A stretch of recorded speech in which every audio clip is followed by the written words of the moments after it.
Welcome back. This video I had planned a couple days ago, but it has become more apropos now because a few minutes ago Attorney General Eric Holder resigned. Now, why did I say this is apropos for what we're going to talk about? I'm going to talk about selective prosecution. Now, to explain to you what selective prosecution is, listen carefully. Basically, if 15 people do something wrong, and one of them is a political enemy, which one are you going to prosecute? You're going to take the guy who's your enemy and prosecute him. One of the best examples of this in history of the United States was Richard Nixon. He actually kept an enemies list. No matter what you think of him as a president or a liberal, conservative, whatever, he kept an enemies list. He turned even the head of the FBI, J. Edgar Hoover, was on his list. He was on the top of the list.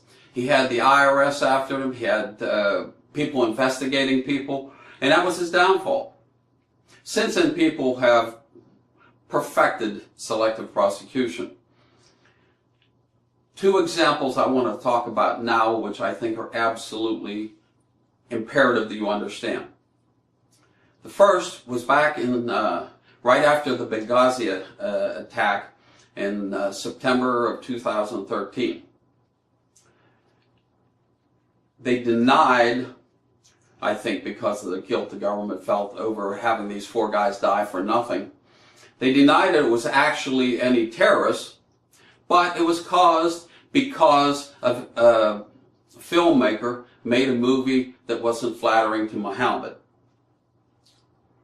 Well, they used that for excuse for days and days and days. And they arrested him, put him in jail. Now he had some outstanding thing. It was a very minor thing. As far as I know, he's still in jail. He's a political prisoner. Now, I bring him up because there's a total statement over this whole thing that I don't understand.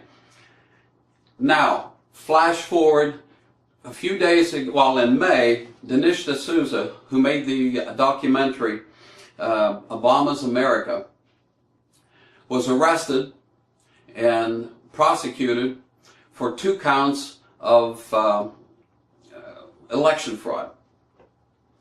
What he did was illegal. Nobody's denying that. A friend of his was running in New York for a political seat, and he gave her $10,000, the max, and he asked 2 of his friends to give her $10,000 and implied that he would refund their money later on, which goes aside of the election laws. He admitted it.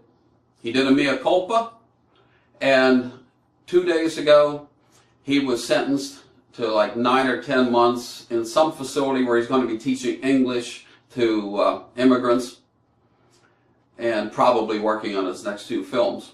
And he has 5 years probation. Now, why do I say this selective prosecution? There are thousands of people in this country that do that every day, but they do it for political gain. They don't do it to help a friend. Believe me, a company gets $1 million into somebody's campaign chest, they want something in return. That's the difference that I'm talking about. And Dinesh just did it because it was a friend of his. He admitted it. None of these other people are going to admit it because they'll go to jail for life. Actually, not. I think it's 5 years or something he get for it. But amount of counts, I'm sure some of them do. They probably would.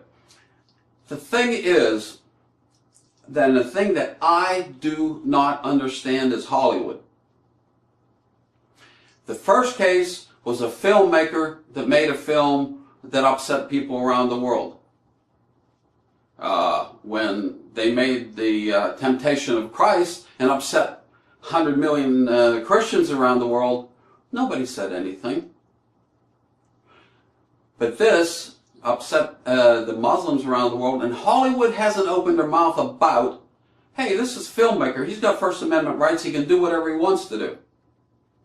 Now, the same thing is with Dinesh D'Souza's Obama's America. Obviously, in both cases, it was politics, pure and simple. You've got to understand what's happening here.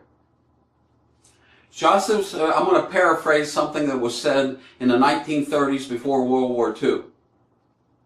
And listen carefully. When they came for the gypsies, I said nothing. When they came for the homosexuals, I said nothing. When they came for the Jews, I said nothing. When they came for me, there was nobody to help. Now that's a paraphrase, but that's exactly what I'm talking about. If you can get a conservative filmmaker, a anti-Muslim filmmaker, and they can be prosecuted, persecuted was the right word.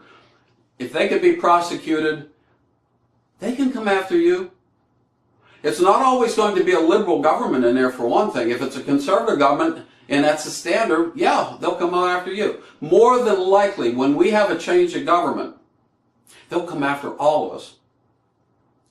And the libs that are backing all this, or liberals, they got to think again. This is one of the things I'm talking about. Watch for selective prosecution. Holder just resigned. He's one of the worst that's ever been in there.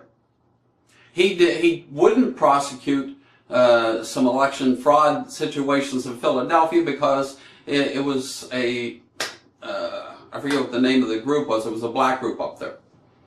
Okay? It has nothing to do with race. It should have nothing to do with race. But it has to do with politics and money.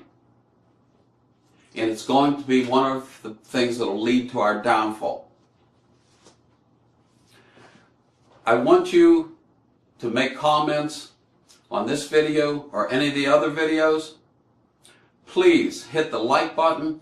Please subscribe, because we're going to be talking over the next few months about some very, very, very important things to your survival and to your children's and grandchildren's survival. Until the next time, be well and be prepared.